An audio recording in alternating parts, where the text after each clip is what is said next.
শান্তিপাড়ার লোকজন। তো দীর্ঘদিন আমরা এখানে শান্তিভাবেই আছি, কোনোদিন কোনো কিছুই আমরা কমপ্লেন করি না। ড্রেন খারাপ হোক ভালো হোক কোনো কমপ্লেন করি না। আজকে কমপ্লেন করতে বাধ্য হয়েছে এই কারণে, এই এদিকে ধীরেন্দ্র ওই সুভাষপল্লী রোড থেকে, আর এই সুভাষপল্লী বলতে পোস্ট অফিসের সামনে কি চৌধুরী মেডিকেল হল থেকে এদিকে ধীরেন্দ্র দেববর্মা বাড়ি পর্যন্ত স্টোন দেয়া এই মেটেলিং দেওয়া হয়েছে। আর এরপর থেকে থানা রোড, থানা পর্যন্ত, মাছবাজার থানা পর্যন্ত ইটের গোড়া দেয়া করা হইব। যার কারণে আমরা আজকে কাজ বন্ধ রাখছি, কারণ কাজটা যাতে সুন্দরভাবে হোক, হইলে স্টোন দিয়া, হইলে পাথর দিয়া। স্টোন বলতে এই পাথর, না হয় ইট দিয়া। কিন্তু তারা দুই দিকে পাথর দিয়া না দিয়া সেরা ইটের গুঁড়ে দেওয়ার চেষ্টা করছে। যার কারণে আমরা এখানে কাজ বন্ধ রাখছি।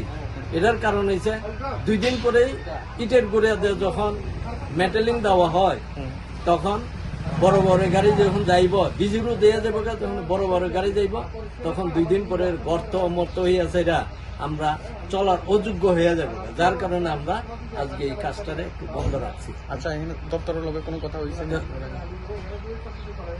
দপ্তরে আমরা জানাইছি, জানানোর পরে ইঞ্জিনিয়ার সাহেব এসেছে, জুনিয়র ইঞ্জিনিয়ার মনে হয়, আমি নামটা জানি না, তাই না কয়ে গেছে এইখানে পুরাটাই নাকি ইটের চিপস দেয়া মেটেলিং হইব, এই ভেবে ধরা আছে।